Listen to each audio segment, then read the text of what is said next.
জীবনের এই রঙ্গমঞ্চে কি আর দুর্ব না, তালাক দিতে চাইলেও সে তো তালাক নেয় না। দুঃখ আমার কলমা পড়াবো।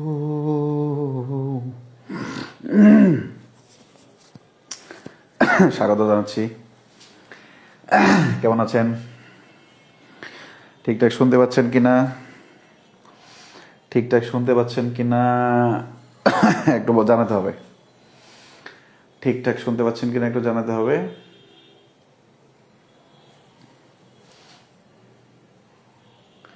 ভালো আছি আলহামদুলিল্লাহ। মৌসুমি ভালো আছি। জান্নাত ভুইয়ান ভালো আছি।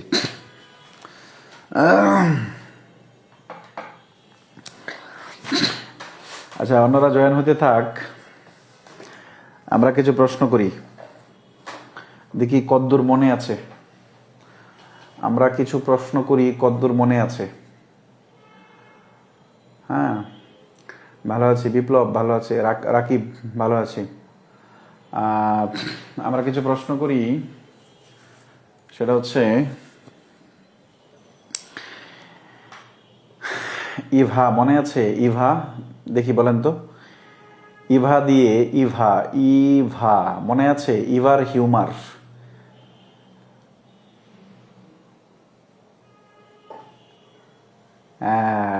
এটার অপোজিট সাম্মি। তুমি যেটা বলছো এটার অপোজিট এটাই, এটা সিনোনিম এটাই। আচ্ছা, এই কি বলছিলাম? ইভার হিউমার নেই, ইভার হিউমার নেই, অথবা আমরা বাংলা ভাষায় বলতে পারি ইভার রসকস নেই। হিউমার মানে কি বলেন তো? আমাদের রসিকতা। কোথাকার মনে আছে? কার লেখক? ইভার হিউমার নেই। কতটুকু মনে আছে দেখি দ্রুত। মাহমুদা মিমি। ইভার হিউমার নেই মনে আছে? দ্রুত। ইভার হিউমার নেই মনে আছে? একজন বলছে মিল্টন। হয়নি মানে মিল্টনের জায়গায় কি আমি এটা পড়াইছিলাম? হ্যাঁ, এই যে জেরিনের মনে আছে? মনে আছে?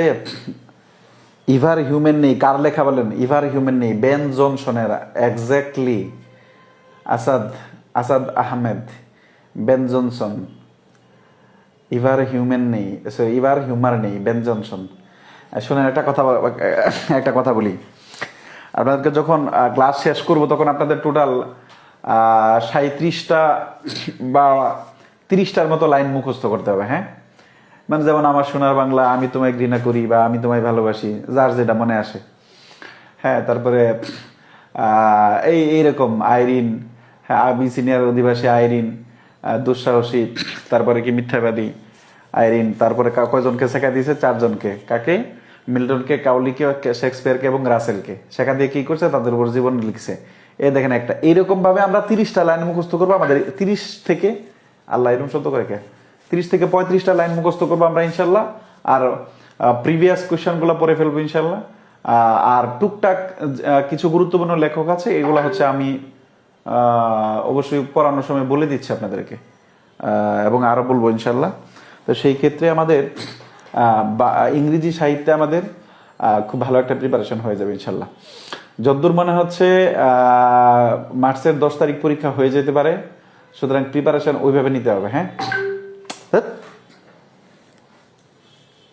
কি রে ভাই, এটা কথা বলতেছি শান্তি এলে এমন করে কেন? কি মনে হয় ডাক দিয়েছে? আম্মা আম্মা বাদ দেও বাদ দেও, এরম ডাকতে এমন কথা? শান্তি নেই, শান্তি। একটা গুরুত্বপূর্ণ কথা বলতেছিলাম পরীক্ষা নিয়ে। ডাক দিয়েছে, কবি রায় আসু আসু।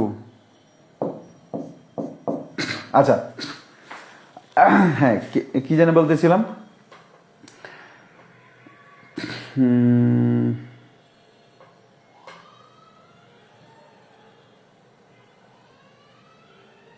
ওকে, আচ্ছা, যেটা বলতেছিলাম যে মার্চ মাসের 10 তারিখে আমাদের পরীক্ষা হয়ে যেতে পারে। এটা এটা এটা এটা এটা এটা এটা যদি হয়ে যায় এবং কেউ যদি এখন থেকে প্রস্তুতি নেন, বিশেষ করে আমি তো সবার দায়িত্ব আর নিতে পারবো না, পার্টিকুলারলি যারা আমার বেঁচে আছেন সবাইকে তো ফ্রি ফ্রি বেচে যারা আছে, পেজে যারা আছে, কানেক্টেড আছে, সবাই তো আমার কথা শুনবে না। আর যারা আমাদের বিভিন্ন পেইড বেসে আছেন, এই মেসেজটা আমি দ্রুতই আমাদের ফ্রি গ্রুপে পৌঁছাই দিব ইনশাল্লাহ। তো সুতরাং একটু প্রিপারেশন একটু চাঙ্গামাঙ্গা করেন, হ্যাঁ, খাওয়া দাওয়া কম করেন না। আপনাদের বলি কম, কিন্তু আমি নিজেই খাওয়া দাওয়া ছাড়তে পারি না। এবং এখন মনে হচ্ছে নতুন করে একটা রূপ ধরা দিছে, জানি না আল্লাহ কি জানি কি বলছে, অ্যালার্জি। যেটা আমার জীবনে কোনোদিন ছিল না। হ্যাঁ, অ্যালার্জি এটা খুব ঝামেলাপূর্ণ একটা রোগ হচ্ছে। যা খাচ্ছি সেটাই অ্যালার্জি, মানে চোখ মুখ সব ফুলে যাচ্ছে, দাড়ির নিচে সব ফুলে যাচ্ছে, মানে প্রত্যেকটা মানে জায়গায় জায়গায় মানে টাচ করলেই মানে একটা খুব বাজে একটা অবস্থা হচ্ছে।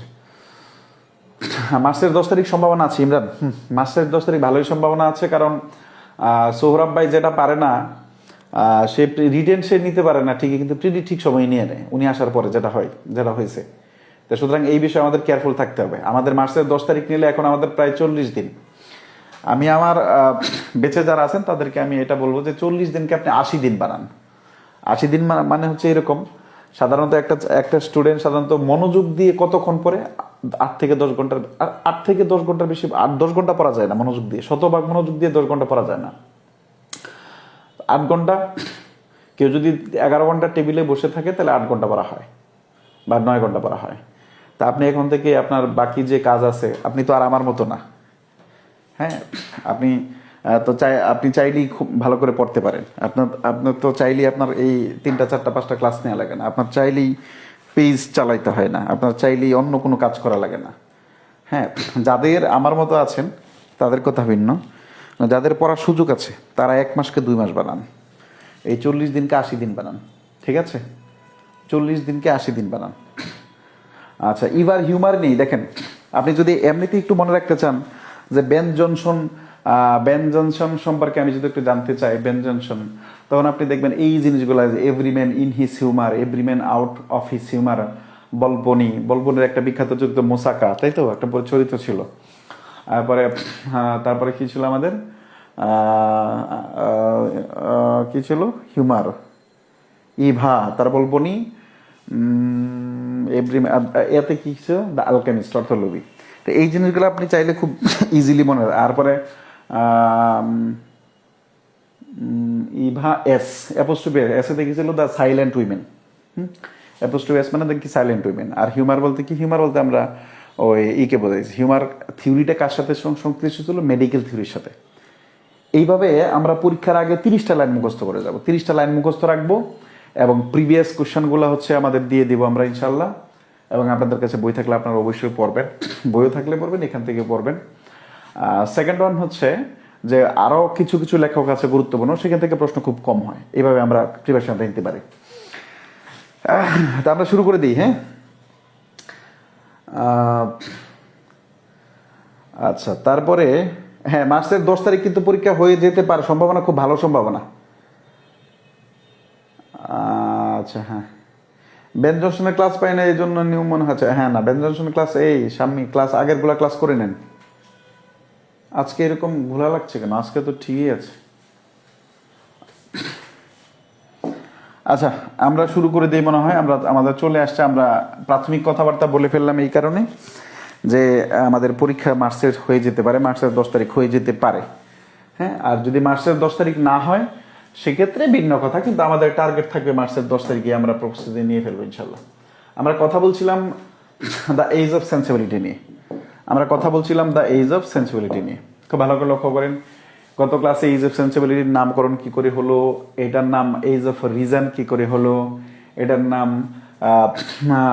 এজ অফ ট্রানজিশন কি করে হলো, এই বিষয়ে আমি বিস্তারিত আলোচনা করেছিলাম। এবং আমি আলোচনা করেছিলাম ডক্টর স্যামুয়েল জনসন সম্পর্কে আলোচনা করতে যে আমরা বিভিন্ন কথা বলেছি, এবং উনি তিনটা কারণে বিখ্যাত। উনি বিখ্যাত কয়টা কারণে? 3টা কারণে। এক অঙ্ক বিশিষ্ট নাটকের প্রবর্তক। উনি আরেকটা কারণে বিখ্যাত, উনি প্রথম ডিকশনারি রাইটার, মানে first lexicographer in English. Third one হচ্ছে উনি কি জন্য বিখ্যাত? শেক্সপিয়রের গবেষক ছিলেন। এমন একটা প্রশ্ন হতে পারে যে আপনার কারা শেক্সপিয়রের ক্রিটিক ছিলেন, গবেষক ছিলেন? টোটাল 6 জন আছে। হ্যাঁ, আমি হয়তো বা কোনো একটা শিটে দিয়ে দেবো ইনশাল্লাহ। টোটাল 6 জন আছে, মানে আমাদের আধুনিক যুগেও আছে, এই কারণে আমি দিচ্ছি না এখন পর্যন্ত। তো সবগুলো যুগ পড়াইলে হয়তো আমি কোনো একটা সিটে দিয়ে দিব। টোটাল 6 জন বা 7 জন মনে হয়। আচ্ছা, তারপরে এখানে আমরা এই 3টা কারণ বলছিলাম এবং একটা বইয়ের নাম বলছিলাম। আমাদের এই স্যামুয়েল জনসন শেক্সপিয়রকে পোয়েট অফ হিউম্যান নেচার হিসেবে আখ্যা দিয়েছিল, আমরা এটা জানি। এবং কোন বইয়ে দিয়েছিল? অ্যা প্রেফিস টু শেক্সপিয়ার্স, এই বই থেকে দিয়েছিলাম। এবং উনার এই বইয়ের নামগুলো মনে রাখার জন্য আমরা আবিসিনিয়ার, অহংকারী, মিথ্যাবাদী, দুঃসাহসী, আইরিন, এই জিনিসগুলো দিয়ে আমরা মনে রাখার চেষ্টা করছিলাম। এবং আমি আশা করি যে এতটুকু দেখলে এবং এই জিনিসগুলো যদি বারবার একটু চোখে দেখেন, আমার আসলে মনে থাকবে। এরপরে আমরা পড়ছিলাম sir Walter Scott. Sir Walter Scott সম্পর্কে আমরা পড়ছিলাম যে উনি আয়ারল্যান্ডের মানুষ, ব্যক্তিগত জীবনে আইনজীবী ছিলেন। এই কথাটা বলছিলাম কিনা জানি না। ব্যক্তিগত জীবনে কিন্তু উনি একজন লয়ার ছিলেন বা আইনজীবী ছিলেন। তাকে বলা হয় regional and historical father of regional and historical novel, father of regional and historical novel. এবং এইটার জন্য আমরা মনে রাখছিলাম যেমন দ্বিধাগ্রস্ত লেডি, এবং কি বলছিলাম বলেন তো, স্যার ওয়াল্টার স্কটের কাব্যগ্রন্থগুলোর জন্য মনে রাখছিলাম যে তাবিজ করছিল দ্বিধাগ্রস্ত, মেবি আইভানহোর দেশপ্রেম দেখে তাবিজ করছিল। দেখেন, এমনিতে আপনার মনে থাকা খুব কষ্ট করেন যে আপনি দ্বিধাগ্রস্ত। দ্বিধাগ্রস্ত শব্দের অর্থটা তো জানতে হবে। দ্বিধাগ্রস্ত শব্দের অর্থ কি বলছিলাম? দ্বিধাগ্রস্ত থেকে আমরা ওয়াইভারলি মনে রাখতে পারি। আমরা যেখানে ছিলাম একটু আলোচনা করি। আমার মনে হয় যে স্যার ওয়াল্টার স্কট কি এই জায়গায় নাই? আছে তো, এই যে পাগলা। দ্বিধাগ্রস্ত থেকে আমরা এই যে ওয়াইভারলি শব্দটাকে খুব ইজিলি মনে রাখতে পারি। এবং আমরা আইভানহো শব্দকে আমরা বললাম দ্বিধাগ্রস্ত। তারপরে লেডি, লেডি থেকে আমরা the lady of the lake মনে রাখতে পারি। দ্বিধাগ্রস্ত লেডি কি বলেন তো, আইভানহোর দেশপ্রেম দেখে তাবিজ করলো। আইভানহো বলতে আইভানহোকে বোঝালাম, দেশপ্রেম বলতে প্যাট্রিয়টিজম। এবং টেলিসম্যান সম্পর্কে, টেলিসম্যান শব্দের অর্থ হচ্ছে আমাদের তাবিজ করা। এভাবে আমরা চাইলে একটু মনে রাখতে পারি ইনশাল্লাহ। আজকে আমরা যেটা করব এটা খুবই গুরুত্বপূর্ণ।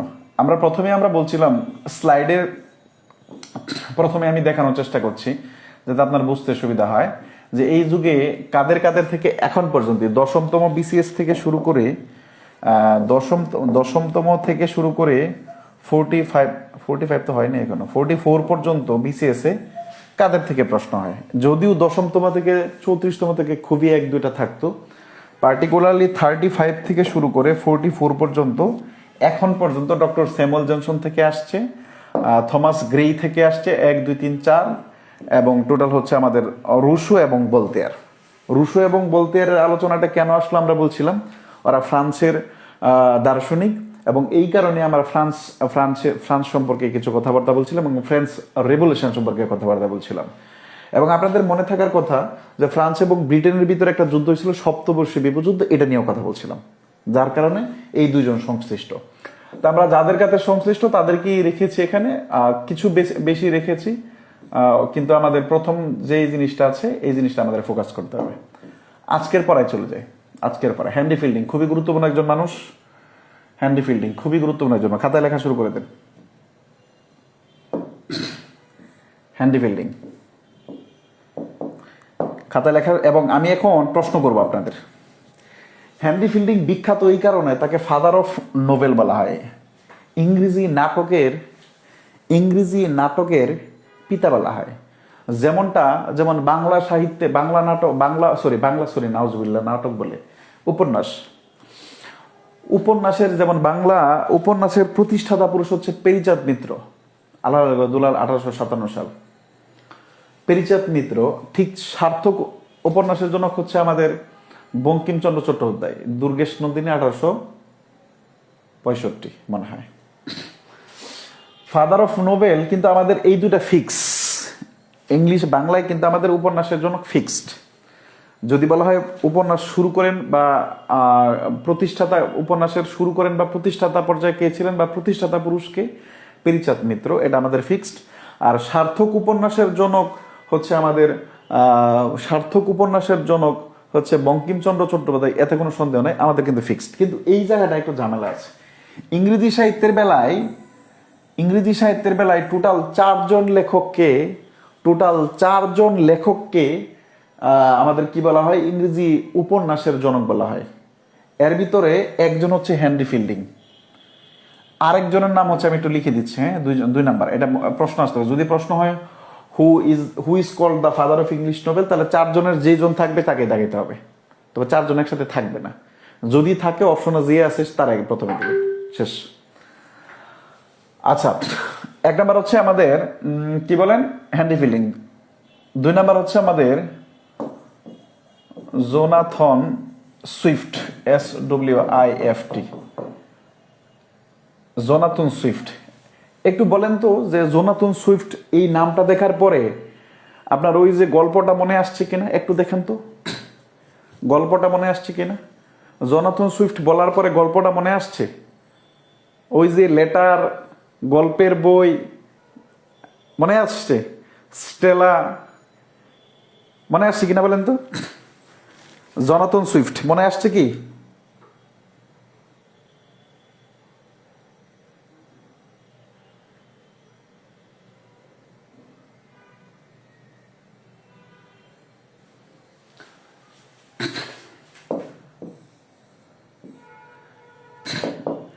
বলেন জোনাথন সুইফট বলার সাথে সাথে মনে আসছে কিনা আপনাদের, এটা বলেন দ্রুত দ্রুত দ্রুত। মনে আসছে জোনাথন সুইফট, মনে আসছে কি আমাদের ভাই, বলেন তো।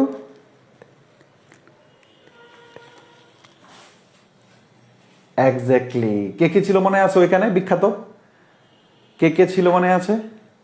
ওই যে right, satirist, the the best, অথবা স্যাটারিস্ট ইন 18th সেঞ্চুরি, মনে আছে আমাদের।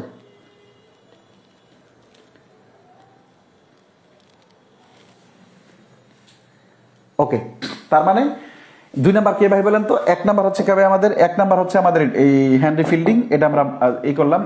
দুই নাম্বার লিখলাম কে বলেন তো, দুই নাম্বার হচ্ছে Jonathan Swift, SWIFT, Jonathan Swift. তিন নাম্বার একজন নাম পড়বো আমরা, তিন নাম্বার নাম হচ্ছে Daniel, DANIEL, Daniel Defoe. Daniel Defoe, Daniel Defoe সম্পর্কে আমি একটা তথ্য পড়তে বলছিলাম, মনে আছে? বলে দেন তো, ড্যানিয়েল ডেফো সম্পর্কে আমি একটা বললাম, এটা এটা ঠিক এইভাবে বলার কথা, যেমন ডিআর, ডিআর, ডিতে ড্যানিয়েল ডেফো, আর আর থেকে বলেন তো, বলে দেন তো ড্যানিয়েল ডেফো কার, মানে ড্যানিয়েল ডেফোর কি বিখ্যাত বলেন তো উপন্যাস? Exactly Robinson Crusoe, Zerin, exactly Robinson Crusoe, Robinson Crusoe. আচ্ছা, রবিনসন ক্রুসো, ওকে। আরেকটা, ওকে, চার নাম্বার হচ্ছে Samuel Richard, RICHARD, Richardson, Samuel Richardson. দুইটা নাম মনে রাখতে বলছিলাম স্যামুয়েল রিচার্ডসন সম্পর্কে। আমি বলছিলাম যে উনাকেই প্রথম বলছিলাম যে আমাদের ইংরেজি সাহিত্যের, ইংরেজি উপন্যাসের জনক স্যামুয়েল রিচার্ডসন, মনে আছে? দুইজন নাম, দুইটা মেয়ের নাম, স্যামুয়েল রিচার্ডসন, দুইটা মেয়ের নাম বলে দেন তো সবার। স্যামুয়েল রিচার্ডসন, দুইটা মেয়ের নাম বলে দেন দ্রুত। স্যামুয়েল রিচার্ডসন, দুইটা মেয়ের নাম বলে দেন দ্রুত দ্রুত বলে দেন।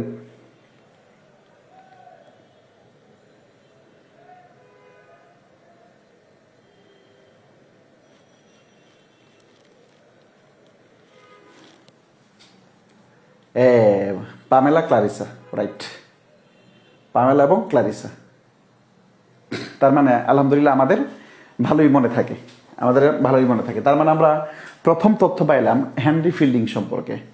হেনরি ফিল্ডিং সম্পর্কে কি তথ্য পাইলাম? তাকে ইংরেজি সাহিত্যের, ইংরেজি উপন্যাসের জনক বলা হয়, নোবেলের জনক বলা হয়। তার সাথে ভাগাভাগি করতে আসছে আরো কে? তার সাথে ভাগাভাগি করতে আসছে আরো তিনজন। একজন হচ্ছে জোনাথন সুইফট, ওই যে লেটার সম্পর্কে গল্প বলাইছিলাম, গ্যালিভাস টেবল, দ্য ব্যাটেল অফ বুক, মনে আছে? আচ্ছা, তারপরে মডেস্ট প্রপোজাল, টোটাল হচ্ছে আমাদের 6টা ছিল এরকম মনে হয়, 6টা বা 7টা, ড্রাপিয়ার্স লেটার। আচ্ছা, এর পরবর্তীতে এবং the best satirist in 18th century. এরপরে আমরা পড়লাম ড্যানিয়েল ডেফো। ড্যানিয়েল ডেফোর একটা বইয়ের নামই পড়তে বলছিলাম, একটা উপন্যাস, এবং সেটা রবিনসন ক্রুসো। লাস্ট যেটা বললাম স্যামুয়েল রিচার্ডসন। স্যামুয়েল রিচার্ডসন হচ্ছে পামেলা এবং ক্লারিসা। তার মানে যদি এখন প্রশ্ন হয় যে হু ইজ কল্ড অথবা who is famous for English novel, প্রশ্ন কিন্তু এইভাবে হতে পারে। Who is called the father, সবসময় ইডি থাকতে হবে, বিষয়টা এরকম না। হু ইজ কল্ড অথবা who is not famous for কি বলেন তো ইংলিশ নভেল। আপনার খুব সুন্দর সুন্দর নাম দিয়ে রাখবে। প্রথমেই উইলিয়াম শেক্সপিয়ার, এরপরে মনে করেন ডব্লিউ.বি. ইয়েটস, এরপরে মনে করেন যে আমেরিকান কবি মানে কি বলেন তো সমারসেট, অথবা আপনার রবার্ট ফ্রস্ট। এরকম ভালো ভালো বিখ্যাত নাম দিয়ে লাস্টে দিয়ে রাখবে বলেন তো আপনার ওই যে ড্যানিয়েল ডেফো। বোঝাতে পারলাম? তো এরা চারজন হচ্ছে নাটকের জন্য বিখ্যাত এবং নোবেলের জন্য বিখ্যাত, এবং এদের চারজনকেই ক্ষেত্র বিশেষে যে ইংরেজি ক্রিটিক রয়েছে, যেমন স্যামুয়েল জনসনের মতো যারা আছে, তারা এক একজনকে এক একজন ইংরেজি উপন্যাসের জনক বলেছেন বা পিতা বলেছেন। আমি আশা করি ক্লিয়ার করতে পারলাম। এটা লেখা শেষ হলো মনে হয়। এখন নাটক তো বিভিন্ন ধরনের হয়, তাই না? নাটক বিভিন্ন ধরনের হয়। নারী প্রধান নাটক হয়, পুরুষ প্রধান নাটক হয়। কিছু কিছু গল্পের নায়িকা দেখায় হারাই যায়, নায়ক শেষে মরে যায়। যেমন আপনার শরৎচন্দ্র চট্টোপাধ্যায় দেখবেন সব জায়গায় উনার নারী কেন্দ্রিক আলোচনা, শেখা খাওয়ার আলোচনা, এই জিনিসগুলো থাকে। উনি হচ্ছে যে আপনার কি বলেন তো যে কোথাও ছিল না, মানে পুরুষ প্রধান চরিত্রের কোনো ওইরকম ঠিক ঠিকানা নাই, ববগরে টাইপের একটা অবস্থা। ঠিক তেমনই এই যে হেনরি ফিল্ডিং হচ্ছে বিশেষ করে বিখ্যাত হচ্ছে একটা শ্রেণীর নাটকের জন্য। উনি মূলত এমন নাটক লিখতেন যেই নাটকের নায়ক ববগরে থাকতো, মানে নির্দিষ্ট জায়গা থাকতো, নির্দিষ্ট কাজ থাকতো না। এই নাটকটার জন্য বিখ্যাত। এটাকে বলা হয়, আপনি একটু লিখে রাখেন, he is famous for picaresque, PICARESQUE, picaresque novel. কোন ধরনের নাটকের জন্য বিখ্যাত বলেন তো? PICARESQUE, picaresque Nobel. পিকারেস্ক মানে হচ্ছে ভবঘুরে নাটকের জন্য বিখ্যাত। এটা একটু লিখে রাখেন, ভবঘুরে নাটকের জন্য বিখ্যাত। যেখান থেকে প্রশ্ন আসছে ওই জায়গাগুলো ইন ডিটেল জানতে হবে, এটা স্বাভাবিক। আর হেনরি ফিল্ডিং এর পেন নেম আছে, একটা পেন নেম। হেনরি ফিল্ডিং এর আমাদের কি আছে বলেন তো? পেন নেম আছে, পেন নেমটা আমরা একটু লিখবো ক্যাপ্টেন। এটা আশা করি লিখছেন, captain, CAP, captain Hercules, LEES, vinegar. এখান থেকে এই তিনটা তথ্য লাগবে। হেনরি ফিল্ডিং তো সম্পর্কে এই তিনটা তথ্য লাগবেই। যেমন স্যামুয়েল জনসন সম্পর্কে আমরা তিনটা তথ্য মুখস্থ করছিলাম, ঠিক তেমনি হেনরি ফিল্ডিং সম্পর্কে আমাদের এই তিনটা তথ্য লাগবে। 1 নাম্বার তথ্য, তাকে উপন্যাসের জনক বলা হয়, ইংরেজি উপন্যাস অবশ্যই। 2 নাম্বার তথ্য, তাকে পিকারেস্ক নোবেলের জন্য বিখ্যাত, ববগরের নাটকের জন্য বিখ্যাত, নোবেলের জন্য বিখ্যাত। 3 নাম্বার হচ্ছে তার নাম হচ্ছে ক্যাপ্টেন, পেন নেম, মানে ছদ্মনাম যেটা ব্যবহার করতেন, যেমন বানুসিংহ ঠাকুর। তারপর হচ্ছে আমাদের আরো নাম আছে না, বিভিন্ন লেখকদের ছদ্মনাম আছে। এই ছদ্মনাম হচ্ছে আমাদের কি বলেন তো, ক্যাপ্টেন হারকিউলিস, ভিনেগার। এই তিনটা তথ্য আমাদের মনে রাখতে হবে। লিখতে পারলাম কিনা একটু ক্লিয়ার ইয়েস বলে দিই আমরা। Captain Hercules, Vinegar, exactly, Pamela Clarissa. লেখা শেষ হলে আমরা একটু করে দিই। লেখা শেষ হলে হচ্ছে আমরা একটু ইয়েস বলে দিই। হ্যাঁ, আমাদের মনে থাকবে কিনা, DM বলে দিই। লেখা শেষ মানে আচ্ছা ইয়েস বলে দেন। জারিন, নীলুফার জারিন, ইয়েস, ওকে, ডান স্যার। এখন সমস্যা হচ্ছে যে এইটার ওনার গল্প গ্রন্থ তো অনেক, নাটক এবং উপন্যাস অনেকগুলো, এগুলো মনে রাখা একটু টাফ হয়ে যায়। হ্যাঁ, এদিকে আসেন, আরো কিছু লিখতে হবে, ঠিক আছে? তা আমি ওনার গল্প গ্রন্থ পড়ার টেকনিক লিখবো এখন। টেকনিক লিখবেন, 1 মিনিট সময় লাগবে। আচ্ছা, তার আগে একটা ঘটনা শুনেন। ঘটনা হচ্ছে, ধরেন একটা মেয়ে, ধরেন আজকে আমরা কথা বলবো একজন সনাতন ধর্মাবলম্বী মেয়েকে নিয়ে। একটা সনাতন ধর্মাবলম্বী মেয়ের নাম হচ্ছে এমিলিয়া। তার জামাই খুব মানে পূজা টুজা করে আর কি ওনাদের ধর্ম মতে। তো খুবই মন্দির ভক্ত একজন তার হাজবেন্ড। তার হাজবেন্ড খুব কি মজা করে, রসিকতা করে, এবং তার হাজবেন্ড হচ্ছে একজন ডাক্তার। খুব মনোযোগ দিয়ে দেখেন। আমরা আজকে কথা বলবো একজন সনাতন ধর্মাবলম্বী বোনকে নিয়ে, যেই বোনের নাম হচ্ছে এমিলিয়া। ওর হাজবেন্ডের নাম আমরা জানি না। হাজবেন্ডের নাম মনে করেন যে রাজকুমার, আমার ছোটবেলার বন্ধু। হাজবেন্ডের মনে করেন রাজকুমার। তো এমিলিয়া হাজবেন্ড রাজকুমার খুবই মন্দির ভক্ত, এবং একই সাথে শিক্ষিত, যেহেতু শিক্ষিত মন্দির ভক্ত, তাই সে একজন ডাক্তার। ডাক্তার হওয়া সত্ত্বেও আমাদের ডাক্তার এজাজের মতো, ওই যে নাটক করেন যে ডাক্তার এজাজ, মেডিসিন বিশেষজ্ঞ শ্রদ্ধেয় ডাক্তার এজাজ মোহাম্মদ মনে হয়, না এজাজ আহমেদ মনে হয়, খুবই ফান করে কথা বলে না, মনে করেন এইরকম কেউ একজন।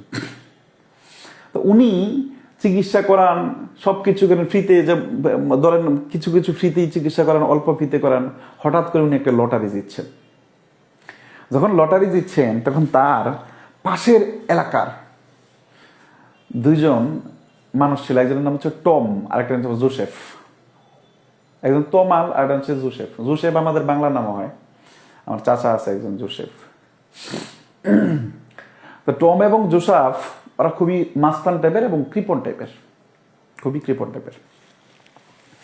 ওরা করছে কি, ওই যে ওর হাজবেন্ড লটারি জিতছে, এই কারণে ওর এর উপরে, ওই রাজকুমারের উপরে ধর্ষণের মামলা করে দিছে, রেপের মামলা করে দিছে।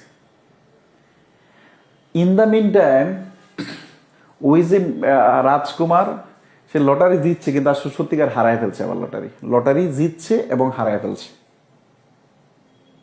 এখন তোর ওর জীবনে ঘটনা ঘটছে কয়টা বলেন তো? একটা হচ্ছে সে লটারি জিতছে এবং হারায় ফেলছে, একটা ট্রেজেডি। এবং ওরা, ওই যে টম এবং জোসেফ, ওরা দুজন জানে যে এর কাছে লটারি আছে, এই কারণে রেপের মামলা দিল, ধর্ষণের মামলা দিল। তো একই সাথে এই লোকটা রাজকুমার বন্ধু, সে দুইটা মাইকা চিপায় আছে। এক মাইকা চিপায় হচ্ছে লটারি জিতছে কিন্তু লটারি হারাই ফেলছে। 2 নাম্বার মাইকা চিপায় হচ্ছে ওই যে মাস্তান বা কৃপণ যারা আছে, ওরা তার উপরে ধর্ষণের মামলা দিছে। তার ট্রেজেডি কয়টা? একটা না দুইটা? দুইটা। তার মানে তার এই দুঃখটাকে ট্রেজেডি অফ ট্রেজেডি বলা যায় না? বলা যায়। চলেন এবার আমরা লিখি। এরপরে মনে না থাকলে আপনি মুড়ি খাবেন এবং আমার জন্য মুড়ি কিনবেন, আমিও খাবো। লেখেন, মন্দির ভক্ত এমিলিয়ার জামাই, এমিলিয়া। আপনি বাংলা লেখেন, এমিলিয়ার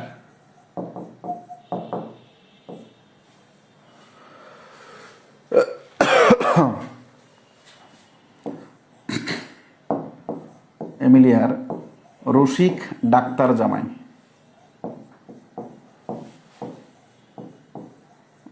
জামাই, লটারি জিতেছে, অথবা জিতেছে নাকি জিতেও, লটারি জিতে হারিয়েছে।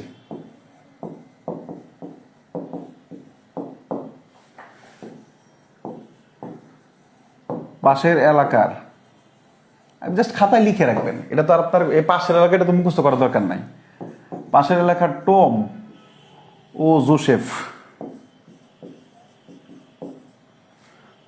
তার উপর রেপের মামলা দেয়।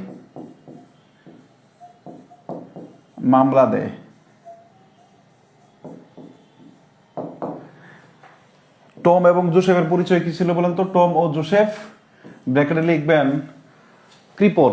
ওদের টাকা পয়সা আছে কিন্তু টাকা পয়সা খরচ করে না, কৃপণ ও সন্ত্রাস বা মাস্তান। অথবা আমি আবার সাজা একটু বলবো, একটু ওয়েট করেন। রেপের মামলা দেই,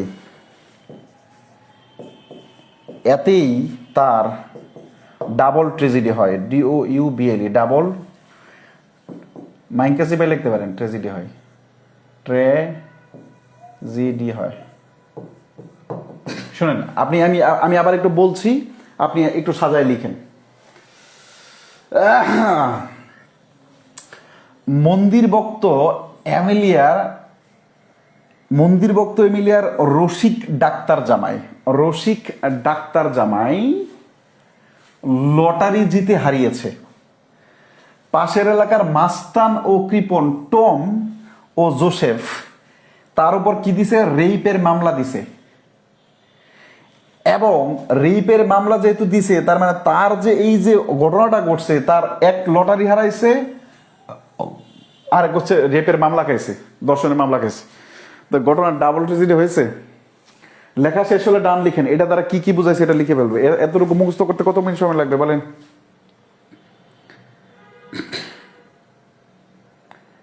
যদি লেখেন, লেখা শেষ হলে ডান লিখবেন, তারপরে কোনটা দ্বারা কি বুঝাইলাম এটা আমরা লিখবো।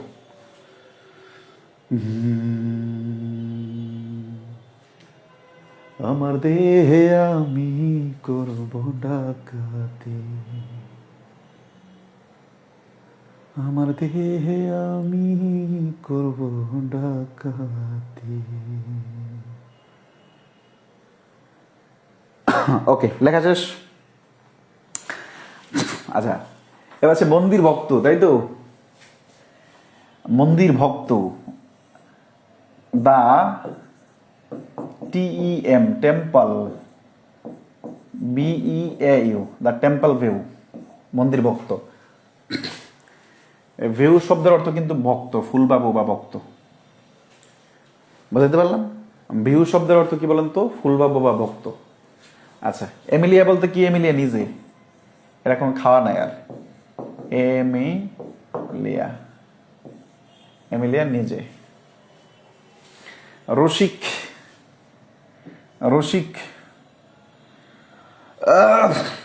বলছে কি বলেন তো? রসিক ডাক্তার, তাই তো? রসিক ডাক্তার মানে দা মুখ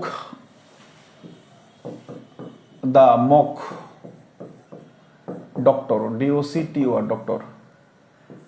জামাই মানে হচ্ছে the modern husband, MODER, modern husband, HUSBAND। আপনি চাইলে এবার রসিক ভক্ত আধুনিক জামাই এটা লিখে রাখতে পারেন। হ্যাঁ, তাহলে আরো মনে থাকবে। মানে রসিক ডাক্তার আধুনিক জামাই, তাহলে আরো মনে থাকবে। লটারি বলতে দা লটারি, লটারি বলতে দা লটারি, LOTTER, লটারি বলতে দা লটারি। পাশের এলাকায় টম বলতে টম জন, JONES, টম জোন্স। আর কোনটা? জোসেফ বলতে জোসেফ অ্যান্ড্রুস, DREWS, অ্যান্ড্রুস। আর রেপ বলতে, রেপ করছে তো, রেপ বলতে রেপ আপন রেপ, আশা করি দেখা যাওয়ার কথা। রেপ আপন রেপ। আর ডাবল ট্রেজেডি হয়েছে না, the tragedy of tragedy, TRA, tragedy of tragedy. আমি আশা করি আপনার সমস্যার সমাধান করতে পারলাম। দেখা যায় না? আমার কাছে মোবাইল আছে, স্পষ্ট দেখা যাচ্ছে। আমার কাছে মোবাইল আছে, স্পষ্ট দেখা যাচ্ছে।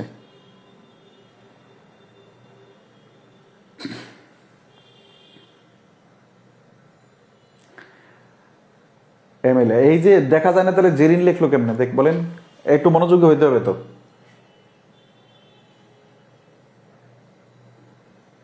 মার্চের 10 তারিখ পরীক্ষা হলে এই বেস কবে শেষ করব বলেন?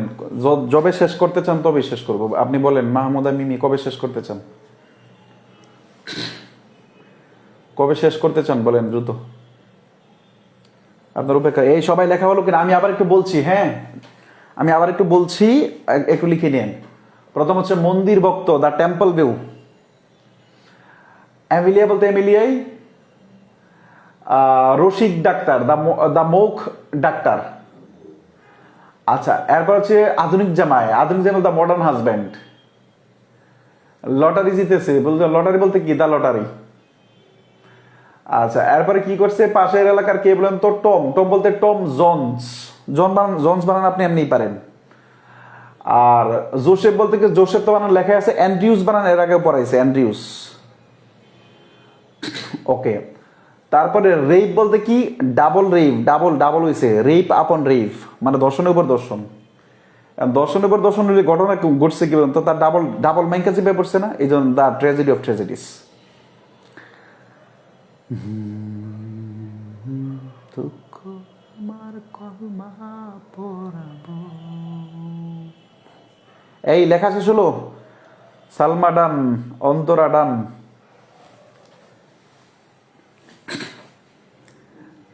লিখছেন? লিখছেন কিনা বলেন সবাই, বাকিরা সবাই লিখছেন কিনা সবাই বলেন। মাহমুদ আমিমির উত্তর, আমি কমেন্টসের জন্য বসে আছি। আপনাদের এই ব্যাচ কবে শেষ করা যায় বলেন তো, কবে কবে বলেন, কবে শেষ করতে চান বলেন, আপনাদের অভিমত জানান। হ্যাঁ, অঙ্গনা, ওকে, মুস্তারিয়া, শাম্মী, শিহাব হালদার, ওকে, দুহা মনে হয়, ফ্রাইডে এক্সাম অবশ্যই ডান, লাভলি, এস আলম, হাসান খান, ওকে, এস আলম, তানজিল আমিন। এই মতামত দেন দ্রুত, এটা শেষ হলে। হ্যাঁ, ওকে। আল ইমরান, পরীক্ষার 5 দিন আগে। হ্যাঁ, পরীক্ষার 5 দিন আগে, এটা বেশি হয়ে যায়। কবে শেষ করবো বলেন দ্রুত। পাইলাম, দ্রুত মতামত দেন। আমি আমি এটা সামনে যাব, সামনে যাব, দ্রুত।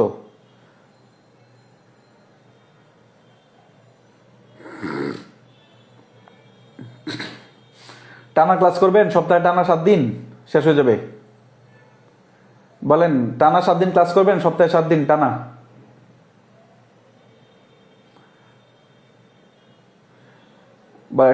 এটা ইয়েস অর নট বলেন। টানা 7 দিন ক্লাস করবেন, তাহলে ইংরেজি সাহিত্য শেষ হয়ে যাবে। ওকে।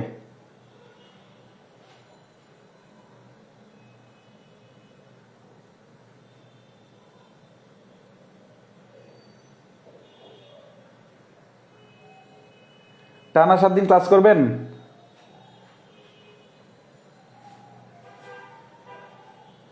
দেখি কতজন হয়। নো স্যার, মনে থাকবে না। না স্যার।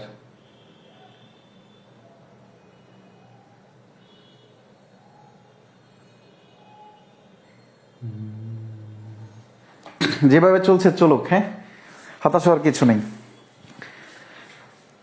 আপনাদের রোমান্টিক পিরিয়ডে 1টা অথবা 2টা ক্লাস লাগবে, ভিক্টোরিয়ান পিরিয়ডে 2টা ক্লাস লাগবে, 4টা, আর মডার্ন পিরিয়ডে হয়তো বা 3টা বা 4টা ক্লাস লাগতে পারে। 3টা ক্লাস, 4টা ক্লাস লাগবে। আর আরো কিছু আছে, লিটারারি ফিগার্স আছে, ওটা হয়তো বা পড়াইতে আমার হয়তো আরেকটু সময় লাগবে। তো সুতরাং আমাদের আমি যেভাবে পড়াচ্ছি, একটু একটু করে পড়াচ্ছি, আপনি এতটুকু কনফার্ম থাকেন যে পরীক্ষা যদি ধরেন আমি যেদিন শেষ করবো এরপর দিন যদি হয়, তার জন্য আপনার পূর্ণাঙ্গ থাকে, এতটুকু কনফার্ম থাকে। এখন বলেন, এই হেনরি ফিল্ডিং মনে থাকবে? হেনরি ফিল্ডিং আজীবন মনে থাকবে? অলিভার গোল্ডস্মিথ, এখানে শুধু এতটুকু পড়বেন। অলিভার গোল্ডস্মিথ শুধু এতটুকু পড়বেন। এটা গতকাল মানে কথা বলছিলাম, আইরিশ, উনি একজন আইরিশ ছিলেন, এটা শুধু মনে রাখবেন। The citizen of the world, the beaker of the world, আরো অনেক আছে, দ্য ট্রাভেলার আছে, দ্য ম্যাচিউড আছে, আরো অনেকগুলো আছে, কিন্তু আমার কাছে ওগুলো মনে ইম্পর্টেন্ট নাই। আচ্ছা, এখানে কিছু মিস আছে। Rape upon rape, the miser, the miser, the mock doctor, the temple beau, the tragedy of tragedy. বাকি আছে কি, এটা বাকিটা লিখে নেবেন। কি বাকি আছে বলেন তো? রিপ upon rib, miser, the mock doctor, lottery, একটা লটারি বাকি আছে। এর ভিতরে খুব ভালোভাবে মনে রাখতে হবে যে আরেকটা জোসেফ বাকি আছে, এটা একটু মনে রাখেন। জোসেফ লিখে নেই, জোসেফ অ্যান্ড্রিউস, DREWS, অ্যান্ড্রিউস। এই 3টা উপন্যাস, এটা মনে রাখবেন। কোনটা উপন্যাস কোনটা নাটক, এটা মনে রাখবেন। আর লটারি হচ্ছে তার নাটক। এতটুকু মনে রাখবেন। ওকে, তারপরে থমাস গ্রে, এই লুক একটা আজীব লুক, চলেন এটা মনে থাকবে। থমাস গ্রে খুব ইম্পর্টেন্ট, এবং একটু আলোচনা করে দিয়ে, আলোচনা করলে মনে থাকবে। থমাস গ্রে, গ্রেভিয়ার্ড পোয়েট মানে কি জানেন? গ্রেভিয়ার্ড পোয়েট, গ্রেভিয়ার্ড পোয়েট মানে হচ্ছে বিষণ্ণতার কবি, বিষণ্ণতার কবি, যে কবর সম্পর্কে কবিতা, বিভিন্ন মৃত্যু সম্পর্কে কবিতা, দুঃখ সম্পর্কে কবিতা লেখে। তো প্রথম যে তথ্যটা আমাদের মনে রাখতে হবে, থমাস গ্রে হচ্ছে কবর সম্পর্কিত কবি বা বিষণ্ণতার কবি, দুঃখ কষ্ট এগুলা নিয়ে লেখে। এবং দুঃখ কষ্ট বলতে সব দুঃখ কষ্ট নেই, প্রেমে শেখা গেছে এই টাইপের দুঃখ কষ্ট না, বরং মূলত যে আমাদের ওই যে মৃত্যু রিলেটেড যেই দুঃখটা আছে, বাস্তবিক দুঃখ যেটা, ওই রিলেটেড দুঃখ কষ্ট নিয়ে মূলত উনি লিখছেন। এটা মনে রাখতে হবে, তাইলেই হবে, তাহলে সব পেরে যাবেন। তার মানে প্রথম তাকে বলা হয় কি বলেন তো? গ্রেভিয়ার্ড পোয়েট, এতটুকু। এরপরে সবগুলা লেখকের যারা এর আগে যারা মানে এলিজি লেখছে, ওদের কারো বইয়ের নামের শুরুতে এলিজি নাই। তো শুধু একমাত্র ব্যক্তি যে শোক কবিতা লিখছে, যার নামের পূর্বে নামের সাথে কি আছে বলেন তো? Elegy written in a country churchyard. আমি বোঝাইতে পারলাম? তো মনে রাখতে হবে, প্রত্যেক অনেকেই এলিজি, শেক্সপিয়ার এলিজি লিখছে না? সুখ মানে শেক্সপিয়ার লিখছে না? শেক্সপিয়ার হচ্ছে ওই যে আমাদের লাইসিদা, সং অন শেক্সপিয়ার, এই দুটা তো তার এলিজি, শোক কবিতা। তারপরে আমেরিকান রোমান্টিক পিরিয়ডে দেখবেন অনেকে এলিজি লিখছে।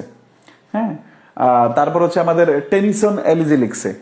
অনেক লেখকই শোক কবিতা লিখছে, কিন্তু কারো কবিতায় শোক কথাটা ওইভাবে উল্লেখ নাই, শুধু উনার বইয়ে উল্লেখ আছে, এ কাকার বই উল্লেখ আছে, কারণ উনার শোকটা একটু বেশি, কারণ উনাকে বলাই হয় বিষণ্ণতার কবি। এই কথাটা একটু মাথায় নেন, একটু ফিল নেন, মানে আপনার শরীর দিয়ে চিন্তা না করে মাথা দিয়ে চিন্তা করেন যে না, উনি বিষণ্ণতার কবি। সব থেকে বেশি দুঃখ অনেকেরই আছে, দুঃখ অনেকেরই আছে, তো যার বউও যায়, যার গার্লফ্রেন্ডও যায়, যার বাপ মা যায়, তার ভাইটাই সব মারা যায়, তো ওর মতো দুঃখ আর কেউ আছে? তো একজনের মনে করে শুধু বউ মারা গেছে, সে বউ মারা গেছে আর একটা বিয়ে করে ফেলছে। একজনের মনে বাবা মারা গেছে, বাবা মানে মা আছে। একজনের মনে করে কেউ নাই, বউ ছিল, বউ নাই, গার্লফ্রেন্ড ছিল, গার্লফ্রেন্ডও নাই, বাপ মাও নাই পৃথিবীতে, ভাই বোনও নাই, একদম নিশ্চয়। এই থমাস ডে হচ্ছে ওই টাইপের। এই জন্য ওনার বইয়ের নামে কি আছে? শুরুতে আছে কি বলেন তো? Elegy written in a country churchyard, এটা লিখবেন। দুটা বিখ্যাত ফেমাস বক্তব্য আছে, এই দুটা বক্তব্য ফেমাস, ওনার নামের অনুসারেই লেখা যায়। Full many a flower is born to blush unseen and, এরপরে কি আছে? এরপরে কি আছে? And waste its sweetness on the desert air. এর মানে হচ্ছে কি? এটা বাংলা কবিতা আছে না, কত না হাজার ফুল ফুটে ভুবনেতে, তার কিছু ফুল দিয়ে গাঁথা হয় মালা, আর বাকি ফুল ফুটে অনাদরে ঝরে যেতে। বিখ্যাত একটা লাইন আছে, এই লাইনের বাবার হচ্ছে এটা। কত না হাজার ফুল ফুটে পৃথিবীতে, এটা তারা বুঝাইছে যে পৃথিবীতে তো কত মানুষই জন্ম নেয়, কত মানুষই জন্ম নেয়, কিন্তু আসলে সিগনিফিকেন্ট কতজন হয়? অধিকাংশ মানুষই তো অনাদরে চলে যায়। কতটা ফুল নিয়ে আর মালা হয় বলেন তো? পৃথিবীতে যত ফুল নিয়ে মালা হয়, তার থেকে অনেক বেশি ফুল অনাদরে মাটিতে ঝরে পড়ে। জীবনটাও এরকমই, যে পৃথিবীতে কতজন আর ভালো কাজ করে যেতে পারে, মানে ম্যাক্সিমাম মানুষই কি বলেন তো আমাদের, যে ওই মানে ফুলগুলা যেমন ঝরে যায়, আমরাও খাই দাই, বিয়ে করি, বাচ্চা হয়, এরপর একসময় চলে যায়। পৃথিবীতে কেন আসলাম, কেন পাঠাইলো, এই নিয়ে চিন্তা করার টাইমই নেই। হ্যাঁ, মানে আমি নিজেও একটু অবাক যে আপনি দেখবেন আমাদের ভিতরে বোধ শক্তি কমে গেছে। বোধ শক্তি কমে গেছে কিভাবে বোঝা যায়? যে আপনি গোরস্থানের পাশে দেখবেন গার্লফ্রেন্ড আর বয়ফ্রেন্ড বসে গোরস্থানের মানে দেয়ালে হেলান দিয়ে ওরা গল্প করতেছে, মানে ওর কত বড় বন্ড চিন্তা করা যায়। মানে বোধ শক্তি কি পরিমাণ গেছে যে গোরস্থানের মানে গায়ে হেলান দিয়ে ওরা গার্লফ্রেন্ড। এটা আমি মানে এই মানে 3 থেকে 4 দিন আগে দেখলাম, এই যে আজিমপুর নীলক্ষেত থেকে এদিকে আসার সময়, নীলক্ষেত থেকে আসার সময় দেখলাম যে দুইজন খুব গল্প করছে। বাহ, আমিই পারলাম না। হ্যাঁ, এটা হচ্ছে মনে হচ্ছে যে বোধ শক্তি নেই আমাদের, এবার একটু মনে রাখতে হবে। এরপরে where ignorance is bliss it is folly to be wise, যেখানে মানে মূর্খতাই হচ্ছে আমাদের আশীর্বাদ, সেখানে জ্ঞানী হওয়ার কোনো দরকার নেই, সেখানে জ্ঞানী না হওয়াটাই ভালো। এই দুইটা একটু কথা মনে রাখার জন্য আমাদের এই কোটেশন এবং এই একটা বই এই জায়গা থেকে আর বেশি মনে রাখা নাই। আপনি যদি মনে রাখেন যে এই যে ফুল এবং জ্ঞানী হওয়া নিয়ে কথা বলছে, অনাদরে ফুল ঝরে যায়, আর মূর্খদের এখানে জ্ঞানী হওয়া ভালো না, আর কি বলেন বাপ মা সব মরে গেছে, সবচেয়ে বেশি বিষণ্ণ ছিল, এই 3-4টা কোটেশন যদি ব্রেইনে আপনি সেট আপ দিতে পারেন তাহলে এটা মনে রাখা যায় ইজিলি। আমি আশা করি আপনি পারবেন। এডমন্ড বার্গ সম্পর্কে কিছু মনে না যা সেটা মনে রাখবেন। Reflection on the revolution in France আসবে না পরীক্ষায়, কিন্তু আপনি মনে রাখবেন। আসবে না পরীক্ষায় মনে রাখবেন, কেমন না, তারপরে মনে রাখবেন। অ্যাডাম স্মিথ সম্পর্কে এটা সাধারণ জ্ঞানে আসতে পারে। দ্য ওয়েলথ অফ নেশন এটা সাধারণ জ্ঞানে আসতে পারে। ফাদার অফ ইকোনমিক্স এটা আসবে না। দ্য ওয়েলথ অফ নেশন এটা সাধারণ জ্ঞানে আসতে পারে, দেখে রাখবেন। রুশো, ভালো করে লক্ষ্য করেন। রুশো সম্পর্কে শুধু এতটুকুই পড়বেন। সাধারণ জ্ঞানের জন্য পড়বেন আমাদের ওই যে ফরাসি বিপ্লবের যে আমাদের একটা ছিল, স্লোগান ছিল, স্বাধীনতা, সাম্য এবং ভ্রাতৃত্ব। হ্যাঁ, লিবার্টি, ইকুয়ালিটি এবং ফ্র্যাটার্নিটি, ব্র্যাটার্নিটি মনে হয়, ভ্রাতৃত্ব, এক্স্যাক্টলি। এই তত্ত্বটা হচ্ছে এই রুশো দিছে। আর রুশো এর সাথে এস মনে রেখে, এটা আমার আগে মনে থাকতো না, আমি প্রায় সময় এই দুইটা জায়গায় ঝামেলা লাগাইতাম। রুশো আমার শুধু মনে হতো এই রুশো লেখছে কি বলেন তো, ওই স্পিরিট অফ নেশন বা ক্যান্ডাইট, আর ওই কি বলেন তো সোশ্যাল কন্ট্রাক্ট লিখছে বলতেয়ার। এটা আমার খুব কনফিউশন হতো, আমার মনে রাখা কষ্ট হতো। আমি যেভাবে মনে রাখছি যে রুশোর জায়গায় দেখেন এস আছে, আর সোশ্যালের জায়গায় দেখেন সোশ্যাল কন্ট্রাক্ট আছে। এই দুইটা জিনিস যদি একটু খেয়াল রাখেন, চোখ বুঝে একটু চিন্তা করিয়েন। ইংরেজি সাহিত্য কখনো ওইভাবে মুখস্থ করে পড়াশোনা হয় না, মনে রাখতে পারবেন না। যে Rousseau social contract, Rousseau social contract, এইভাবে 3-4 বার পড়েন। আর বিগত বছরের প্রশ্ন অবশ্যই আমি দিব, ওটা একটু প্র্যাকটিস করে ইনশাল্লাহ হয়ে যাবে। এর দুটা কোটেশন আছে বিখ্যাত।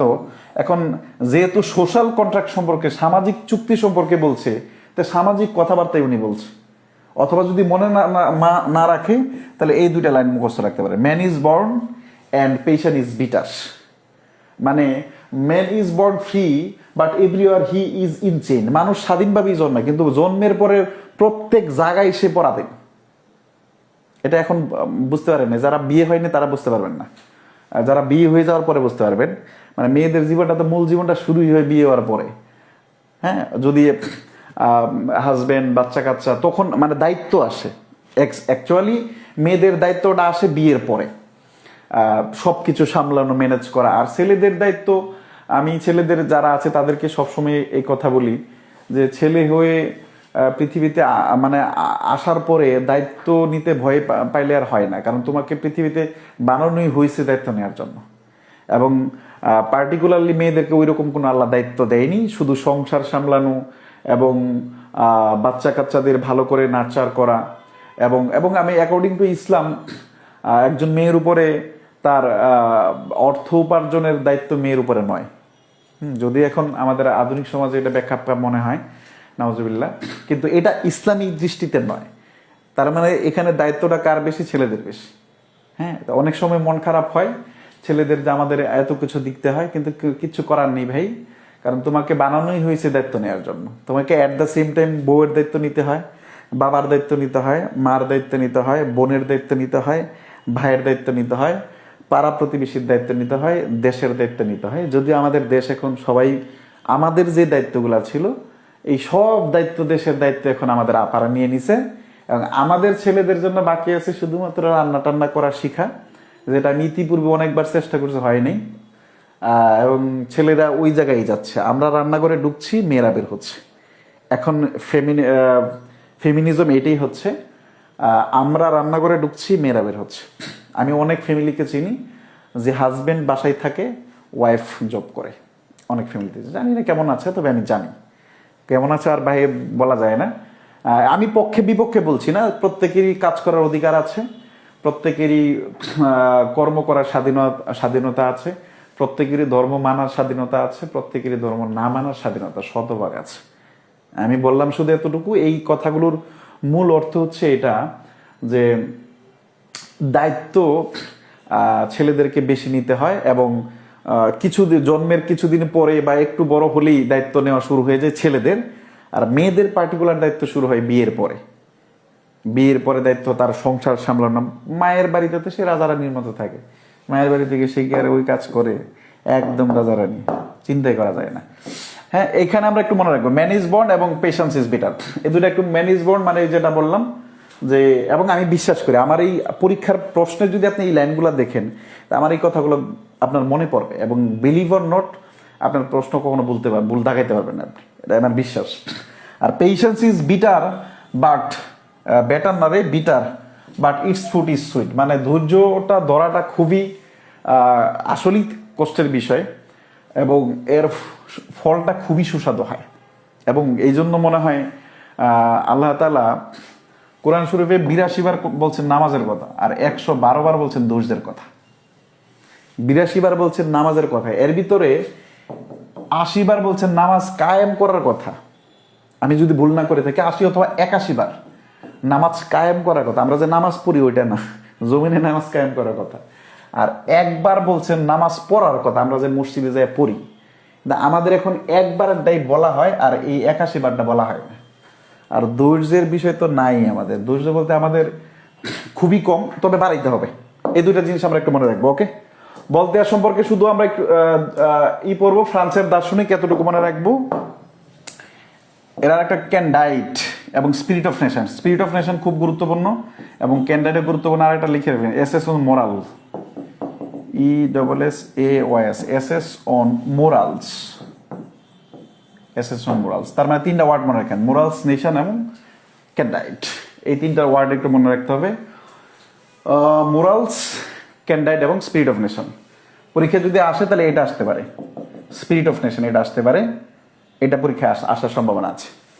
আর ও যে বক্তব্য দিছে কোটেশন, যেহেতু দার্শনিক, আপনি দেখবেন নেপোলিয়ন বলেন বা আমাদের ওই যে মারা গেল আব্রাহাম লিঙ্কন বলেন, এরা প্রচুর করে, বেঞ্জামিন ফ্রাঙ্কলিন বলেন, আমাদের যে honest is the best policy, early to bed early to rise, Benjamin Franklin, আমরা আমেরিকার একটা প্রেসিডেন্ট, ওটা আমরা পড়বো যে ওরা প্রচুর কোটেশন দিয়েছে। এই জন্য দার্শনিকদের কোটেশন হয়।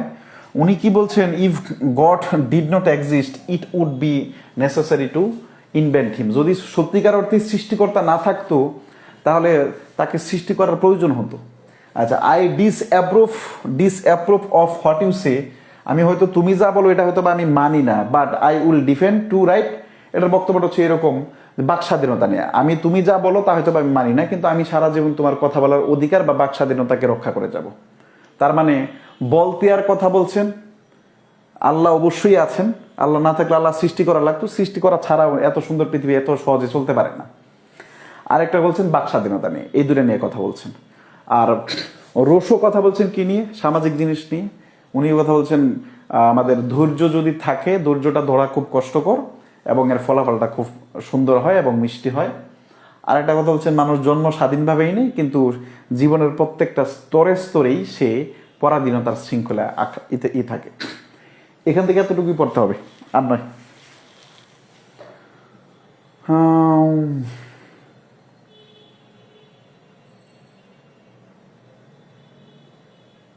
ধৈর্য তিক্ত হলে সুমিষ্ট ফল, বলেন তো মনে থাকবে কিনা? এবার একটু চোখ বুঝেন, হ্যাঁ, এবার একটু থিঙ্ক করেন, রিয়েলাইজ করেন। আমাদের স্যামুয়েল জনসন থেকে শুরু করে দেখেন বলতেয়ার পর্যন্ত আপনার মাথায় অটোমেটিকলি সেট করা থাকার কথা। যদি আমাদের 1 সপ্তাহ হয়ে গেছে, 1 সপ্তাহ আগের জিনিস মনে থাকার কথা না, কিন্তু আপনার এই স্যামুয়েল জনসন থেকে শুরু করে হ্যান্ডি ফিল্ডিং, তারপরে টোটাল এজ অফ সেন্সিবিলিটি আপনার মাথায় খুব সুন্দর করে সেট আপ হওয়ার কথা। বোঝাতে পারলাম? ক্লিয়ার হলো কিনা? ক্লাস শেষ করবো। আগামী ক্লাসে হচ্ছে শুক্রবার আমাদের রোমান্টিক যুগ পড়বো ইনশাল্লাহ। শুক্রবার আমরা রোমান্টিক যুগ পড়বো ইনশাল্লাহ, শুক্রবার রোমান্টিক যুগ পড়বো।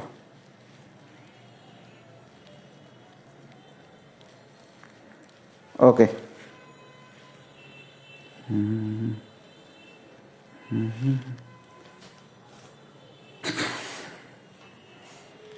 বলেন মনে থাকবে কিনা বলেন? S or not? ইনশাল্লাহ। রাকিব হোসেন ইনশাল্লাহ। ওকে,